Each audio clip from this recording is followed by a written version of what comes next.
Hi, you're listening to the Secret Men's Business podcast, now on YouTube. And this is Joey Buzzertle. And thanks for joining us today. Now, before we meet our next guest, I would like you to consider hitting the subscribe button and also going onto our other platforms, Spotify, iTunes, Google Manager, and Podomatic, and subscribing to our weekly podcast. Our podcast is out every Monday at 9 a.m. And as we move forward, we're going to be introducing a podcast on a Wednesday and also a sort of mini podcast called Bits and Pieces, where I go into my head for 6 minutes and tell you what I'm thinking. Hope I don't scare you. But anyway, on today's show, we're going to be speaking about how we can transform the world without actually changing who we are, or actually introducing new parts of who we are and becoming more vibrant and more connected to being empowered in the mission of sustainability. So I'd like to welcome to the podcast the person that I call the do-gooder of the new millennium, and that's SEAN MARSH. Sean, how are you? And welcome to Secret Men's Business. Hey, Joey. I'm stoked to be here. Thanks for having me. No, thank you for coming. So let's start off with you just, I guess, sharing with our listeners a bit about yourself. Tell us a little bit about your history and, you know, what you do that's led you to come to this point where you're addressing the part of you that is a do-gooder, that wants to do good in the world. Yeah, sure. So at this point in my life, I'm a little bit of everything, but mostly a designer, I would say. I solve problems through visual communication and strategy. So I've been doing design and marketing for 10, 12 years, on and off. And it's always had that focus of solving a problem for people. But my other passion has always been about doing what I can to change the world for the better. And I always use this origin story, and I think this is the defining moment for me. I was walking the foreshore of Macrae, where I grew up with my sister and my dad, and I noticed these holes in these old 120-year-old eucalypt trees that were lining the beachfront. And my dad, who was into science and ecology and stuff like that, pretty soon figured out that people were drilling holes into the trees and pouring poison into them to kill them. Right. Yeah. And so he told the council, and then we were on the front cover of the local newspaper, heralded as uncovering a plot to increase the views and the property value of these new apartments that now had beach views. Right. Okay. Right. Yeah. So it was a bit of like a defining moment when I realized I was 10 years old, and I thought people exist out there that want to destroy the environment for their own personal gain, and I couldn't, and I still to this day don't understand. Yeah. Well, do you think that back then it was, I mean, when I'm visualizing it, because I remember that. I remember when there was a trend for drilling holes in trees, I remember. And you were 10, so do you think that it was just education and ignorance? Because I don't think that happens. Like, I don't think people are doing that more now. And I think people probably want those trees now versus having a really yucky blank. The trees make, I think, more beautiful landscape. So do you think, what do you think was going on with people back then that made them do that? I don't think anything's changed, if I'm honest. I think it's just personal greed. Yeah. I honestly do. And I have met some individuals that I can only reconcile it as just personal gain. And they will do whatever they want. They like trees, but they want their trees in a particular place. Well, they want also that view will come with millions of dollars, won't it? Without the tree in the way. Yeah. So property developers potentially one of the worst culprits of that sort of behaviour, for sure. Yeah. And did that incident at 10, so are you trying to say that triggered a part of you that was about conservation, about sustainability, about, you know, doing the right thing? Like, you know, being on the front page of the paper at 10, did that give you a connection to what you wanted to pursue moving forward? Like giving you that purpose? I think it did subconsciously, but it never really was a conscious thought, not until maybe the last 5 years. Okay. I mean, I've been involved in things, bits and pieces here and there over my life, like surf lifesaving, and I love bushwalks and nature and that sort of stuff. But it never really occurred to me that I could use my skill set to actually affect positive change Mm, and be a part of the solution rather than mm. just sitting back and going, why does this horrible stuff happen? Yeah. Um, I mean, because this podcast is driven to men, but in reality, everyone can hear it. I mean, I've known you for a while, and you are, a great bloke. You've got great heart and all that.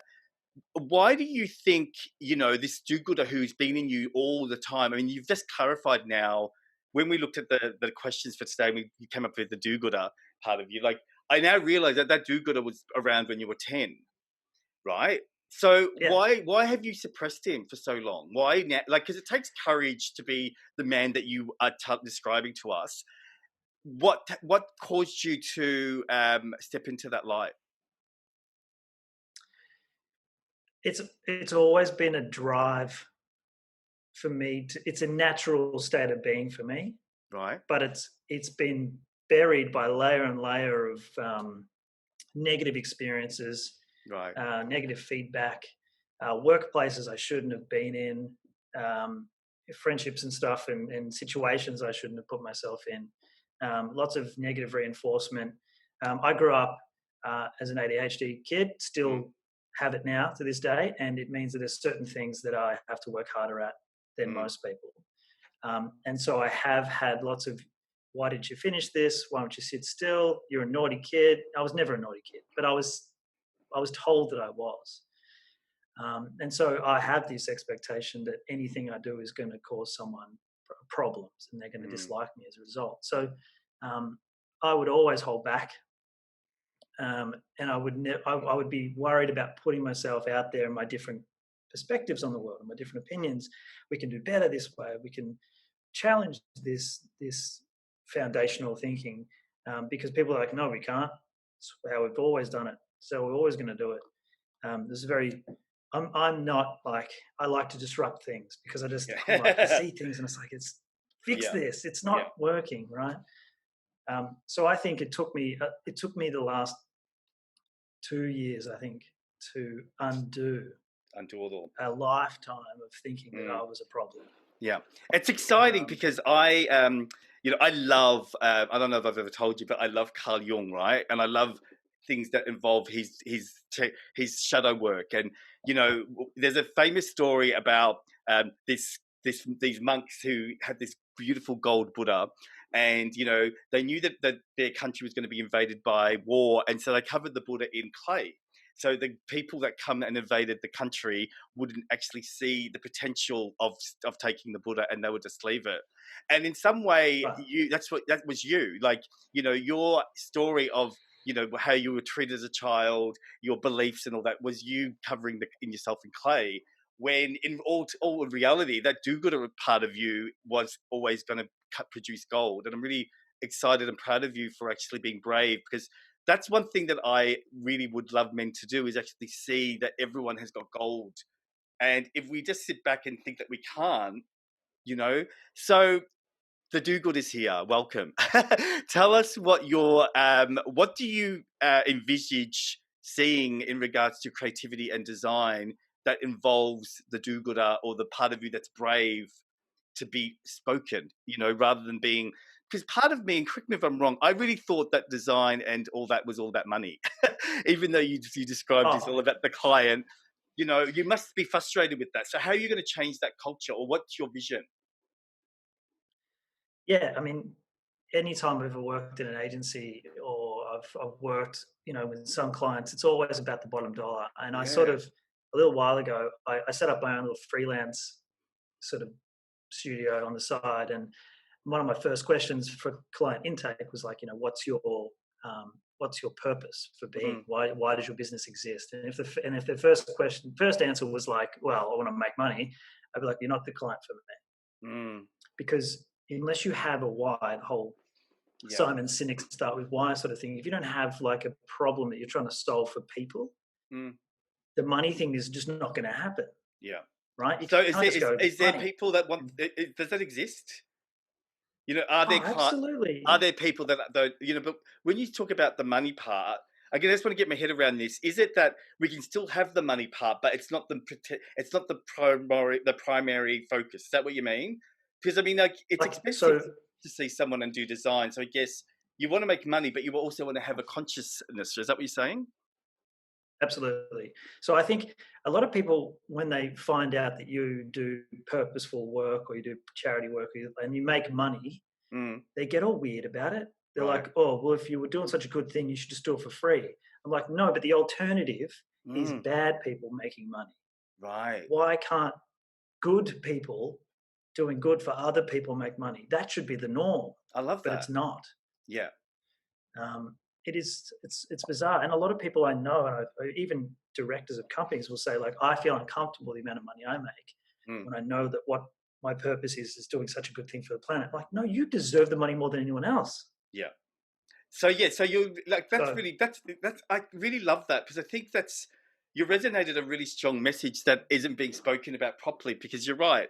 People are not they still haven't come to this wonderful audit of the fact that we are worthy, right? The difference is that I worthy, think the 100%. difference is what we do with the money.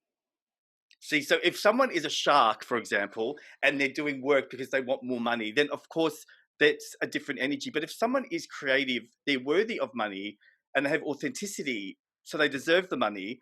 So I think that's the point that you're saying. But I think some people are still stuck in this materialistic, I feel good if I have more money than the other person thing. So how are you what are you noticing that there is a shift with that?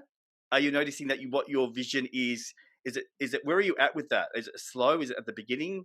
Is it people are people understanding what you're sort of selling? Well, I think I can talk about consumers in terms of their social awareness. There's much more demand for companies to be doing better. Right. Um, because it's a buying decision for a lot of companies now. Sorry, for customers now.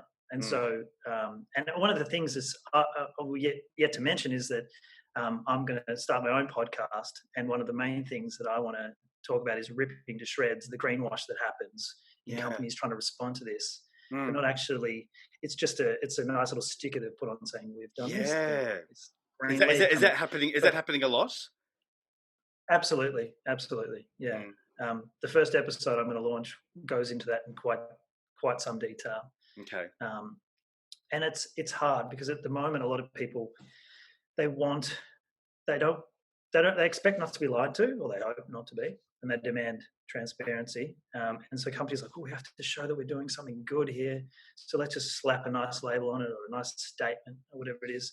And then a lot of people, if they find out that that's not true, then that destroys the reputation for that brand. Well, Mm. I can't believe anything you say to me now. Mm. So I've um, noticed actually it, that is people are now. It's so quick now, isn't it? Like I heard like if yeah, for oh, example I saw someone about a celebrity on TV. I was one of the girls from Glee. I mean, I know this is not relevant, but she got dropped so quickly from all her endorsements because of that story that she said she was a yeah. hard person to work with. What is that? Why is that because of the internet? Like, why is it so quick now? Why is it so responsive to say the past when it used to be, um, it took a long time? Is it because production can happen quicker and things can move faster? I think it's like the cancel culture sort of thing that's happening at the moment, where people know that we have to call out bad behavior, otherwise, what we ignore, we allow, Mm, right? But I think it goes too far and doesn't allow for growth in people. yeah, Um, and yeah, if like in the past, if I've ever done or said something that potentially, I don't know, was hurtful or offensive to someone else, the only way I could have learned from that was for that person to have said to me, like, you know, that's not cool because this is why. mm, If I had been completely blanked and my YouTube channel shut down or whatever it was at the time, then it's just like an instant you're out kind of thing. yeah, There's no room for growth, and I yeah, worry that silos people yeah. off to then become more entrenched in echo chambers of thought. Mm. You know, um, So do you think that, Yeah. like, I totally love it. I totally feel like I've met my twin. Thank you. It's been so hard sometimes to articulate what you've just articulated, what I've been thinking for years, and I didn't really understand. Because that's the thing is that how do you feel, what's a step forward for us to start creating those dialogues? Because, I mean, I can do it easily in men's groups because I have emotional elements that I can bring in that, I mean, everyone wants, I know that a lot of men want to be vulnerable. That's easy for me, but I can't even begin to picture in my head how you envisage changing such a culture that is so entrenched in money and prestige. And what's your vision of how you're going to do that? Is it just by being brave and being honest like you are now? Yeah, I suppose so. I think all it is just being true to the work that I want to do, doing it really, really well, and not worrying about my peers, Mm, not worrying about the industry, not worrying about getting awards. yeah. It's like So I, how are they taking I, it? Like how what are they oh, what's the most of feedback right them. A lot of times, I get people saying, "I wish that I could do what you do," now? Mm, and I'm like, "Really? Like, just do it then." sure. Can I? You know what I'm I thinking think. about right now? I'm thinking about. Have you seen the movie Jerry Maguire? Mhm. Right. So remember how A Jerry long time Maguire? ago. A long So time ago. Jerry Maguire was in a very cutthroat sports agency for stars, athletes, and all that. And so he wrote a manifesto about changing the culture. And the manifesto was similar to what you're saying. It's about. It should be about the athlete. It shouldn't be about the money. It shouldn't be about the endorsements. And I mean, that movie was, it's 20 something years old now. And back then, he got rejected, right? Everyone rejected that. Everyone said everyone was clapping, saying, "Yeah, this is cool." But when it came down to the crunch, meaning KPIs, meaning expectations, benchmarks, and all that, they thought that it was impossible. So, are you sensing that what you're wanting to project and what you want to bring in can it change? Can it happen?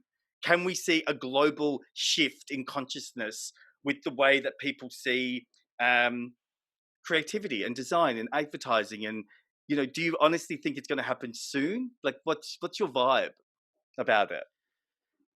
Um, I don't know. All I know is that leading by example is absolutely like the best way to knock down some walls. Yeah. And so, I mean, if I talk about personally, like the Mm, growth I've had, uh, just I know there's a few of my friends that are like what I was 5 years ago. It's like we know that there's something wrong, but we don't know what we don't know, and so therefore we've got mm. no starting point. Yeah.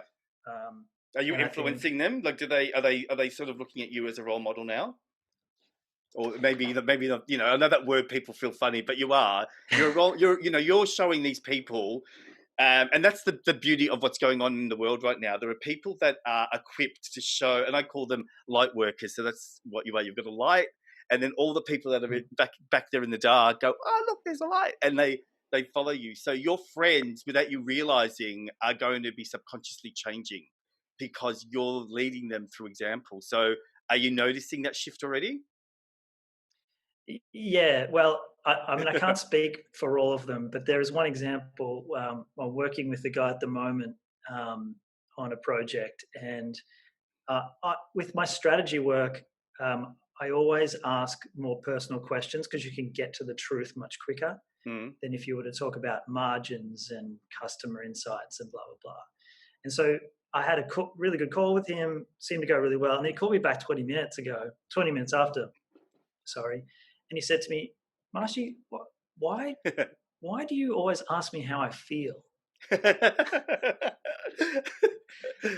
and And I go, "I didn't even realize that, like, that's a thing that I do often." But and I said, "Well, Joe, I guess I do it because it gets to the crux of the issue.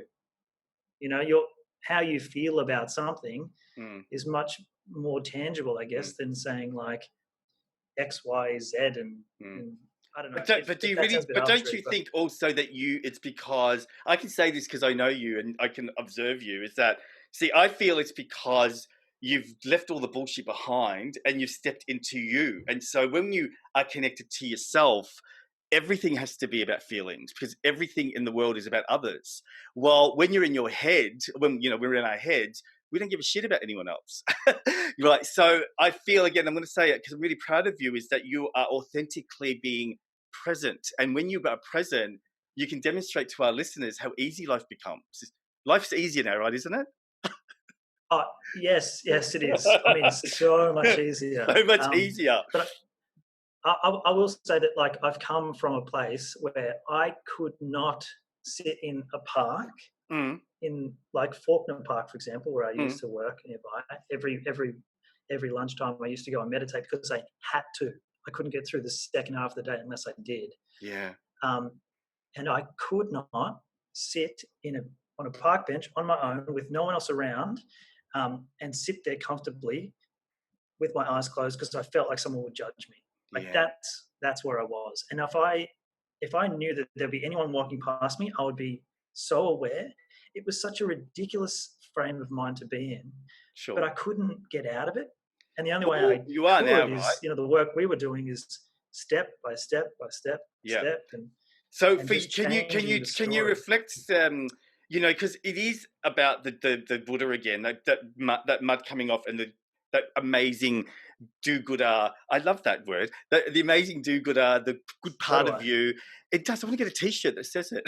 That part of you now is shining. And so, can you look back and do you mind, reflecting on what your lesson was with that? Because you remember, everything that we do has a reason, right? So you are describing what you went through, which is gold in my opinion, because you can now talk about it. But what did you learn about yourself in regards to that guy that couldn't sit on that bench? What was the lesson? I learned that no one gave a shit about me as much as I thought they did. Yeah, Like, they just didn't care. yeah. Everyone else was probably feeling the same way as me. So you thought the Like, whole world if was you, looking at you, right? You're thinking the whole world is judging me.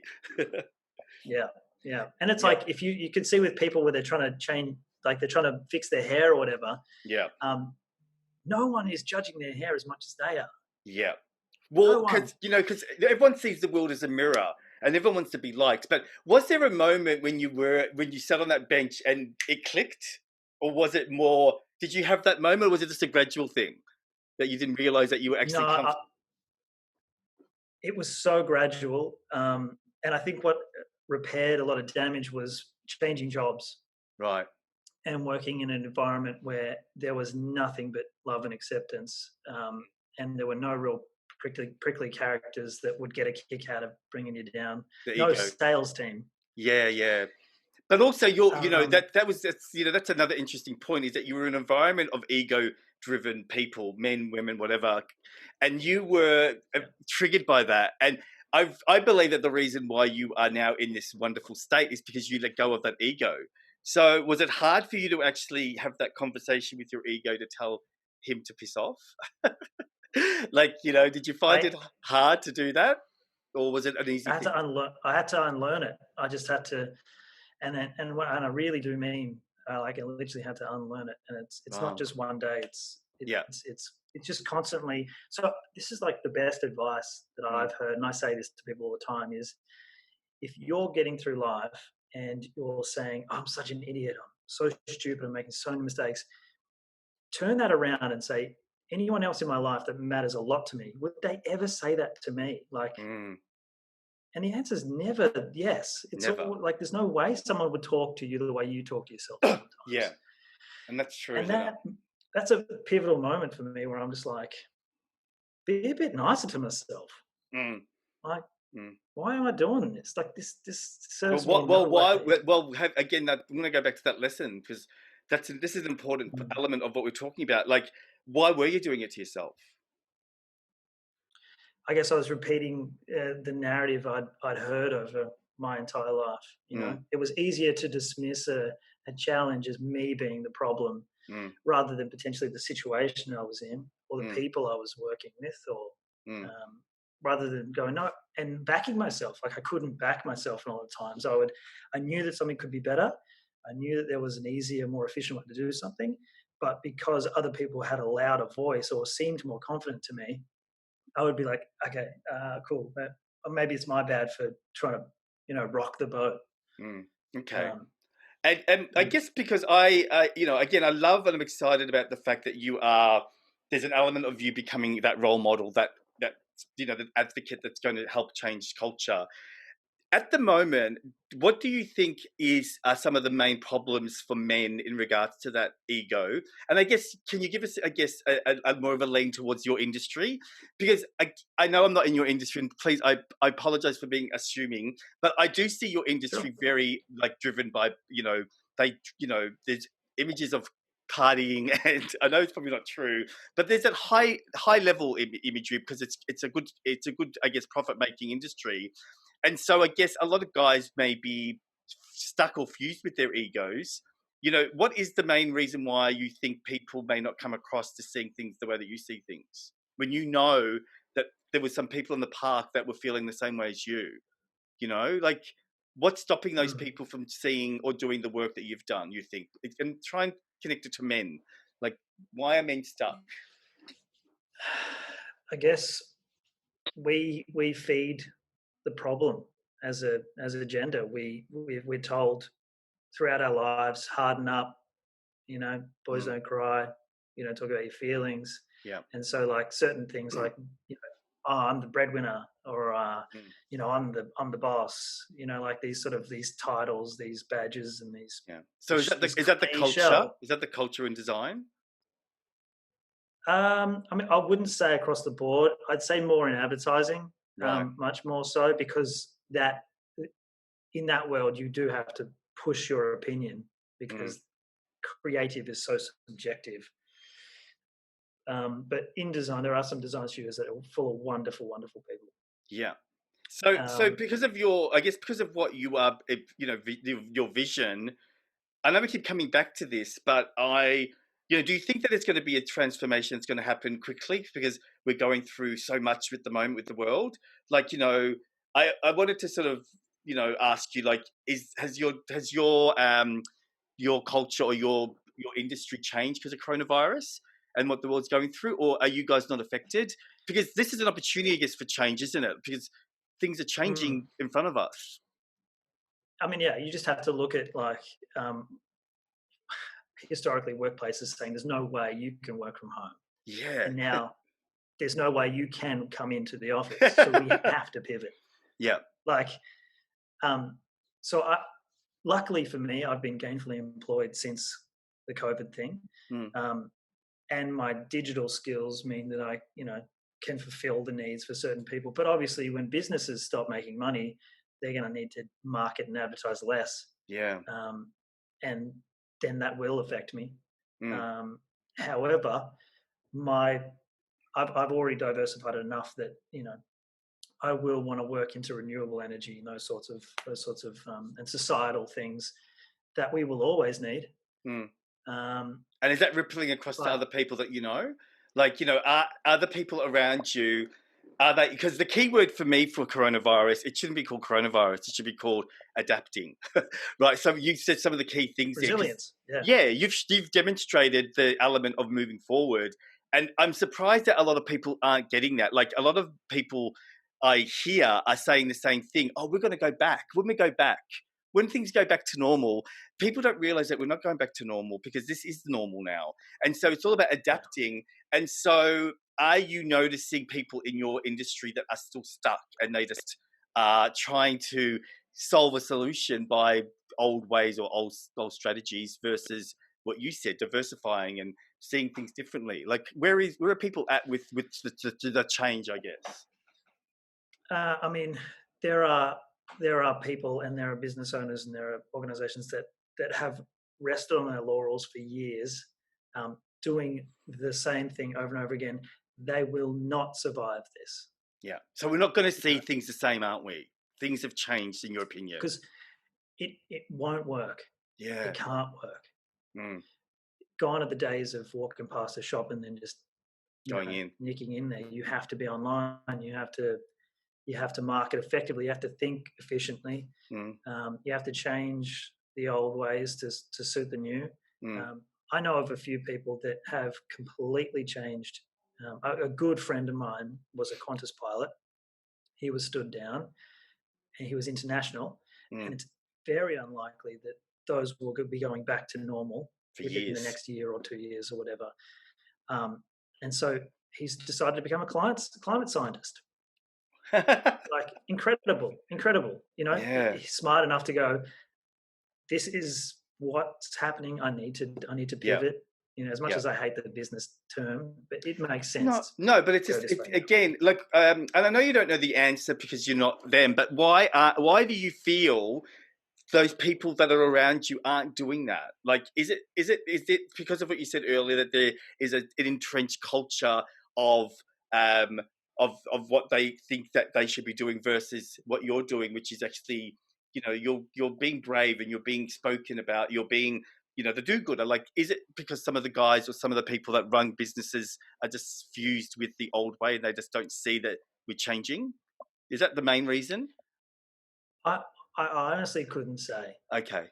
Um, I mean, do you have an Well, opinion? I just look at, for example, Myers, right? Like Myers, for example, was very, very against online, right? And so it took a Right. while for Myers to go online. Like it took years because they were, you used the word before about arrogance, and Myers were Mm, arrogant in saying that no, people aren't going to stop coming to Myers. We're Myers, right? But Myers is probably going to be like our version of Zara. Like Zara's gone, right? And Zara was a very big force in fashion, right? And they're mm, gone, bang.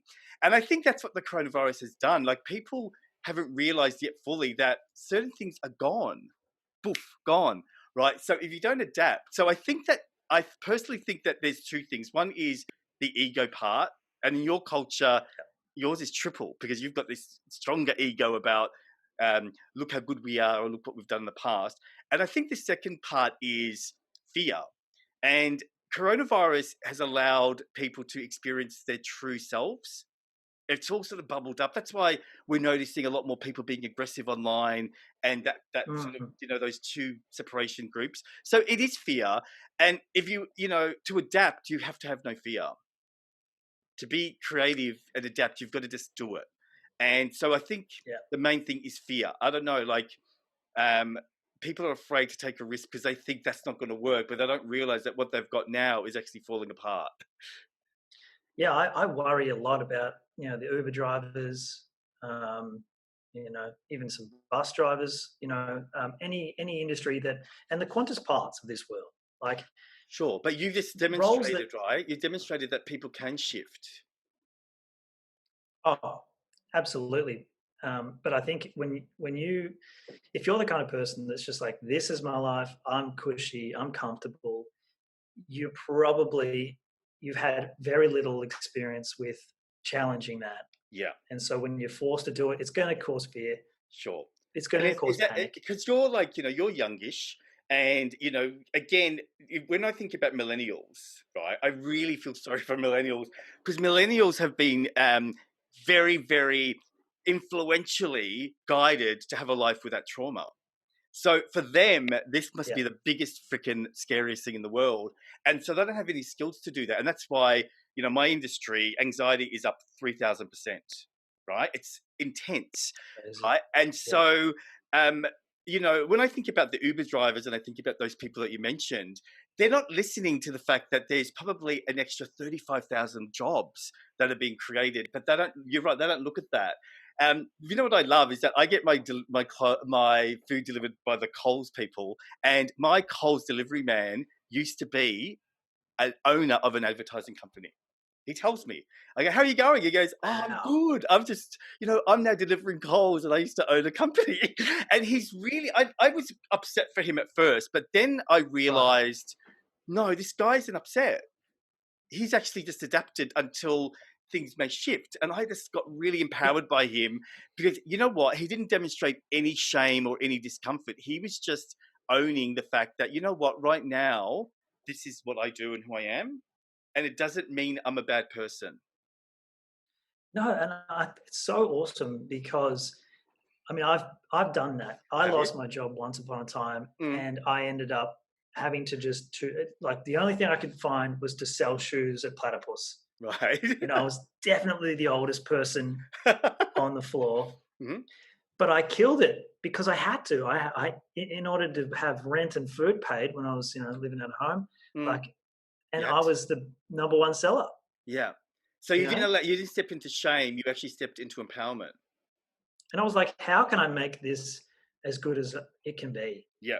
It's And interesting, I, isn't it? You know, you had that gold pop up in your life so many times, and yet which is cool because you had little snippets of this gold, and now it's out. So you can look over yeah, your shoulder and go, "Oh my God, I had all these opportunities to actually step into what I could be," but you probably had to learn things. So, what is your if I had a magic wand and I could wave it, and tomorrow morning we'll wake up and everything's different in regards to your how we see advertising and how we see marketing. What is your what do you want to see change, especially when it comes to sustainability? And for me it's about communication. Like, I'm really tired of banks and organizations using emotion to manipulate me to buy something when they don't care. i yeah, just I want them to be, like you said, I no, mean, honest, but yeah. they're not really being honest. That's I can tell I'm being manipulated. So how do we how do we change that? What's your vision with what you want us to do? So one thing I'm really, really committed to at the moment is personal divestment, which is using your own personal money and Yeah, moving it away from polluting industries into industries that actually benefit society. And it's sort of like it's a semblance of having control at a time when we don't have any control. yeah, What I would like to see is hitting the big bad companies where it hurts, and that's with money yeah. basically. So basically, not Um, buying, not shopping there. Is that what you meant? no, I mean like so super funds or banking. Yeah. If you're with one of the top four, your money's being used to pollute the world, Right. one hundred Okay. percent. How do we? So Most okay. So just with that, and before we move on, like I've considered myself aware, but I didn't know that. So how do we learn that? How do people learn? Do you think that people need to just wake up more, or do we? What I mean. Like, how do we find out what's to do that's truthful? Because there's so many mixed messages in regards to. I know I'm and you confused. Yeah. yeah, no, and you nailed it on the head with all the emotive advertising that the banks do, and like they don't give a shit. They They don't. don't. Yeah. It's just a board of executives have said, "Hey, creative agency, can you create something cool?" And they'll do it because they're good at those sort of ads. And if it was an ad for, I don't know, another type of company, you'd be like, "Oh, I like this." But then you see like Westpac, and you're just like, "Come on, Yeah. you don't care about you profit from me not being able to pay you back on time. Yeah. Like that's your business But model." they must do it for a reason because it must work. You know what I mean? So that tells me that Yes, there's a whole population, that there's this whole group of people that aren't getting what you're talking about.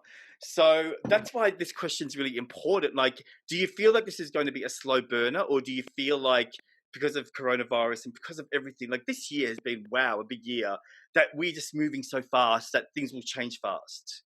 Like, what's the vibe about? Is it going to be like a slow, progressive shift in the way that we see the world, or are we going to see massive changes because the world is changing so fast?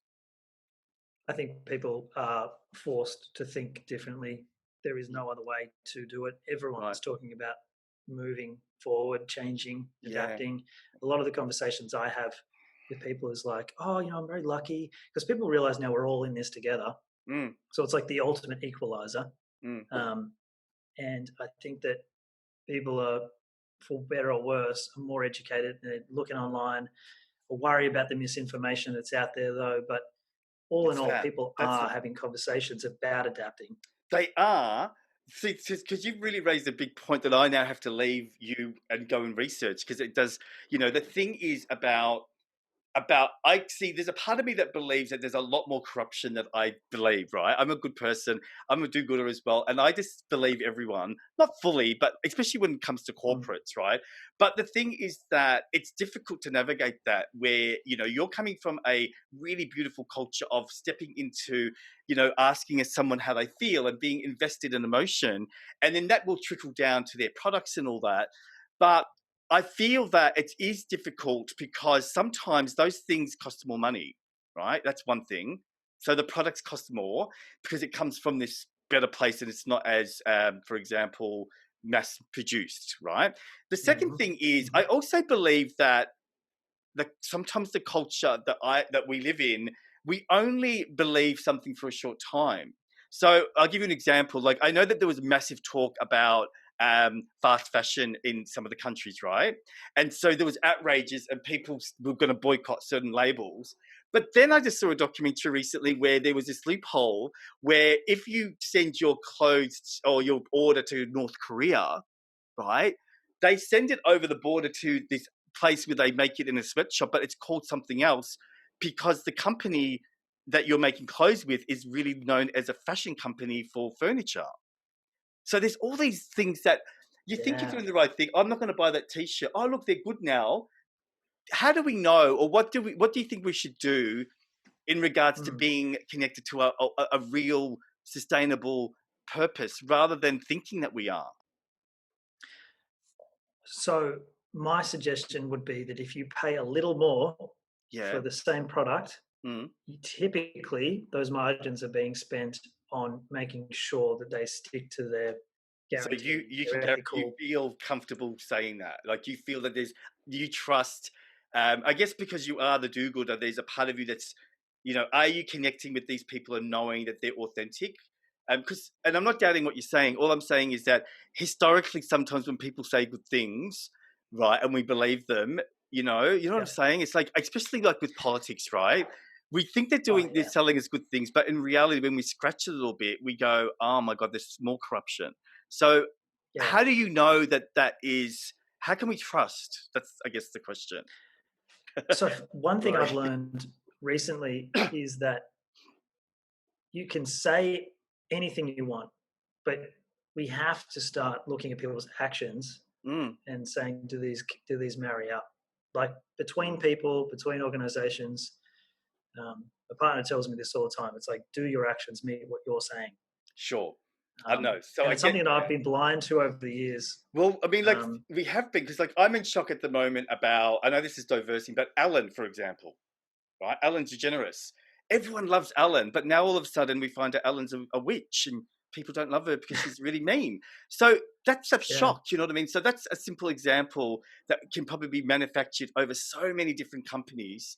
So I think that, I guess the point I'm trying to make is that, do you think that we need to be shocked before we can grow? Or do you think the change is going to be authentic and we're just going to ride it? Because it is a little bit of a 50-50, isn't it? About how I think the population changes their attitude. I think shock is a very large player in Re- change. really? Yeah, yeah. I've gone through many different phases in my life, and I think shock and awe, and a little bit like I'm taken aback by certain new information, and actually truly feeling that Mm, has manifested in change. I'm like, okay. if and a lot of times, if someone will be presented with some information they don't like. Mm, Typically, what they'll do is they'll get angry yeah. at the person that shared that information, Yeah. rather than why did I Totally. react that way? Yeah. They get angry, especially You like know? the whole conspiracy thing. You've got a conspiracy. But in reality, they should be saying, why am I feeling funny? And how do I deal with this? But Yeah. that's how you sort of started this interview. And I think, I love the fact that you're so confident about the shock part. There's a little bit of me that's a little bit pessimistic, thinking it's going to take some time, because I think there's a lot of people that just don't get it yet. And they've got to be, shocked or shaken up to get it. Because there's been some major shocks happening. Black Lives Matter, the coronavirus. People, and I thought there'd be a lot of change, but certain people are still stuck in their old limiting belief. So I know that for me personally, around me, shock isn't enough. So it may need to be a cultural shift. It may need to be oh, look, everyone else is doing it, I'm going to do it too. You know, it could be that there's got to be bigger conversations. Like, are you personally talking more about this to people in your life? Yeah, 100%. Yeah. Um, I'm, I'm, I think the work that it's hard to separate the personal interactions I have with some of the methods I use to tease good work out, Mm, like a creative brief of some kind that gets to the crux of the problem. And there's the same questions and the same kind of thinking as what I would do to a friend who I think is in trouble. Mm. You know, how's your job going? You've been cut down, 3-4 days. Like, have you got savings? Are you thinking of getting another job? Like, you know what I mean? Like, it's just digging into the problem and Mm. finding out more. Yeah. But Um, you're a good egg, Sean. Again, that's the point I'm trying to. Sorry if I keep asking these questions, but I just want our listeners to get that it doesn't take. It's not hard to become a good egg, right? To be a do-gooder. I think all of us have that. And the point that you're making, which I love, and again, I'm very proud of you, is that it's not about everyone else and what the world's doing. It's about what can I do, and we have to find a moment in time to stop that. You know. So I've yeah, taken heaps of your time. We've gone way over, but I love it. I guess can I more ask than you one happy. last question? What advice would you give someone who at the moment is going through what advice would you give someone who is sitting on that park bench and questioning everything in their head? How do you feel would be a good step for them to start their journey? Or what would you tell them? Those people that are on that park bench going, shit, I can't think straight. I would get them to list out all of their concerns, right? All of the things that are going through their head about being on that park bench, about worrying about other people's opinions, and really interrogate each thought. Mhm. Why do you think that? Why do you think people are watching you? What do you think they're thinking when they're looking at you? Mhm. You know, is that important? What's more important, you doing this meditation or worrying about everyone who you potentially will never see again? You don't even know. That's Like, right. just trying to break it down and get stick some logic into this irrational freak out, this anxiety that just comes from From nothing a really. subconscious, like a foundational, a wobbly foundation that's happened over years. Mm. And now on the other side of it, I can see it immediately in other people that live in anxiousness all the time. Oh my God, isn't it funny when you see it in other people and you go, wow, there's so many people. When you I thought, know. Yeah. And when you're in it, you think you're the only one. And then when you're out of it, you can see that everyone's in it. And it's just the most bizarrest feeling because it's such a shift from what you're feeling when you're in it. So, so that's really good. That's really good advice. Do you feel that it's important for men to seek therapy or to seek coaching or to do things where it's more structured rather than doing it on their own? Or do you think men have the capacity to pick up a book or just to be in control and do it? Like, I know that we can't talk for everyone, but what do you feel is a better way? Do you need structure or do you do it on your own? doing it on our own is a terrible idea. Okay. I think reflection, definitely, but go and talk to someone. We are social animals. We're Mm. not designed to dwell and bottle up and sit and simmer and freak out, and because we don't have all the answers. Yeah. What happens is when we speak to someone else, it triggers another way of thinking in us that changes that Mm. thought process. So absolutely go and speak to someone, even if it's just to talk. Yeah. Um, I was speaking to a guy who runs a new non-alcoholic beer company, and he used to be the marketing manager for one of the bigger ones. And their slogan was something like, magic happens around a beer. But he's challenging that now because he's like, no, what the magic's always there. The Mm. beer is just a conduit that doesn't Yeah. even, it could be anything. You could have a bloody Ribena. People just want to talk, Yeah, because he was literally saying that you and have to get drunk. That's what I heard. The magic is getting drunk, isn't it? And you don't need to yes, get it's drunk like anymore. shedding off that clay layer, you Yeah, know. yeah. Um, And so so what uh, if they're stuck a little bit? Like, again, sorry if I'm reflective of your own journey, but what if they're stuck, go for right? it. Because I do think that men are there's still this freaking there's stoic. There's still a stubbornness in regards to the way that they see things. I know for myself personally, like I run men's groups now, and I'm really impressed with the fact that more and more men are coming to those circles and talking. But I still think that men are a little bit nervous when it comes to when you say the word therapy. So, is there any advice Yeah. in regards to how you can get out of your head and be more connected to your truth in regards to the transformation? it's hard because you know the conversations we've had over the years. Like I mean, there have that was a you've very honest answer. seen you've seen the issues. Yeah. I haven't been able to connect with them, and it's only through I know, but you prompting kept and coming back. coaching. But you came back, mate. Like you're a bit of a, you're unique. Like, you came back because you have the why. If what do you think? Well, I guess what do you think helped you to just keep that why going? Because that would be the reason why they would go. Because I know a lot of guys want help, but they feel uncomfortable. So it's something that needs to change. And I wish there was a magic word that would change that. And I'm asking I everyone. know, That, I know. yeah. Yeah, I completely agree with you, and I don't know if I personally know what the crux of that issue is, but I think it is just an apprehension Mm, at opening up. yeah.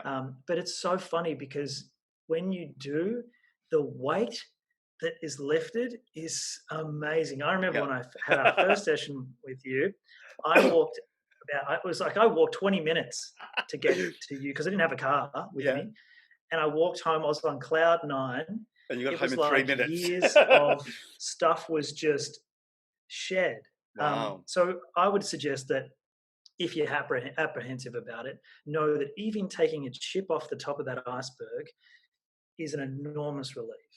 Yeah. And once you've got that feeling, you keep coming back for it Good. because you feel lighter. Yeah. You know. I mean, what I'm hearing, which I love, is that you're hopefully the listeners are hearing this too, is that you choose to be connected to a better version of yourself.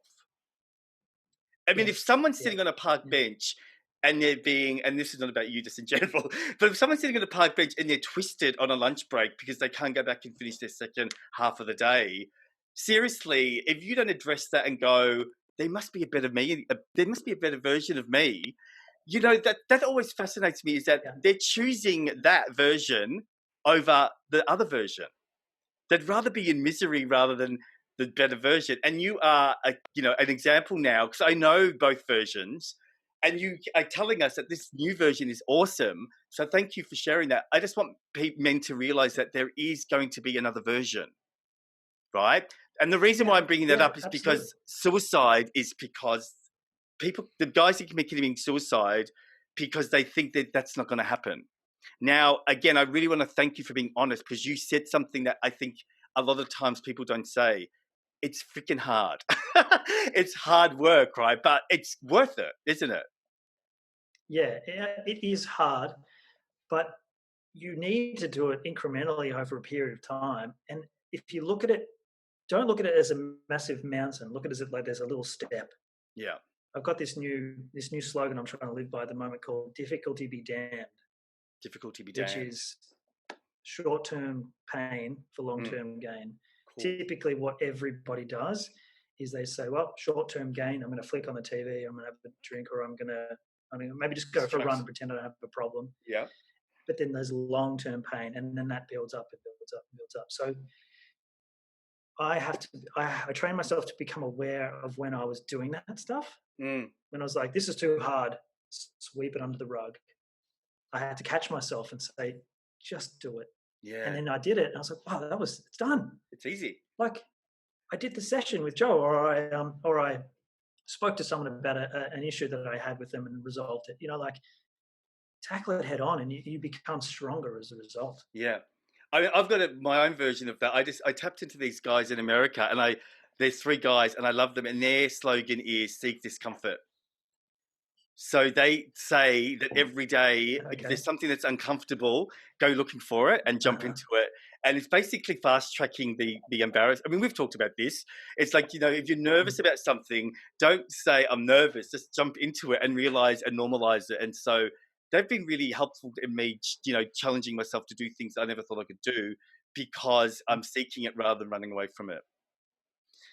As you were telling me once upon a time about these stories that we tell ourselves. Mm, And your example to me a few years ago was essentially like you said, I'm not a morning person.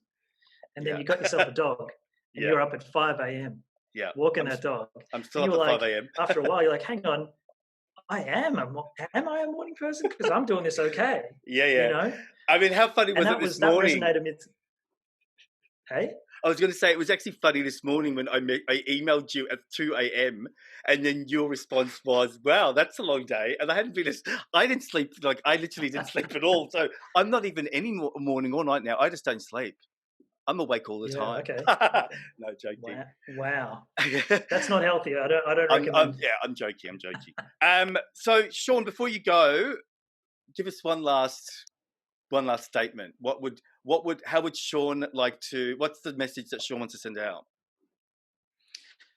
I'll probably put this out to the creatives of the world, because I know that a lot of us suffer from imposter syndrome.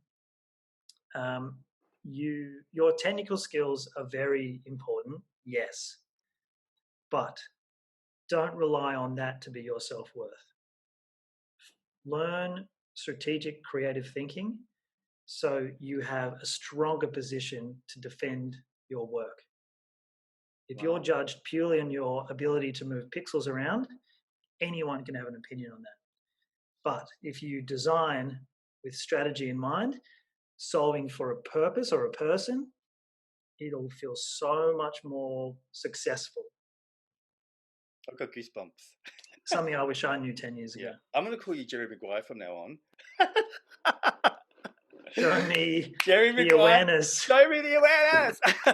Sean Marsh, it's been a total pleasure having you on this podcast. I think you're going to be my first 2-part podcast. It'll be in 2 parts. Welcome to Secret Men's Business Part 1 and Part 2. Thank you so much. I really look forward to seeing all the great things that you are going to definitely be creating in our world. And I'm excited that you are a pioneer in something that I really know will be something that we will be normalizing in the future. So it's sort of very brave, but I think it's exciting because you may influence someone listening. So thank you for spending Saturday with me and talking to us. Loved every minute of it, Joe. Thanks for having me. Thank you. You've been listening to the Secret Men's Business podcast. So be mindful that this episode will be out on a Monday at 9 a.m. And don't forget to subscribe. Thanks for listening, everyone, and have a great week. Bye.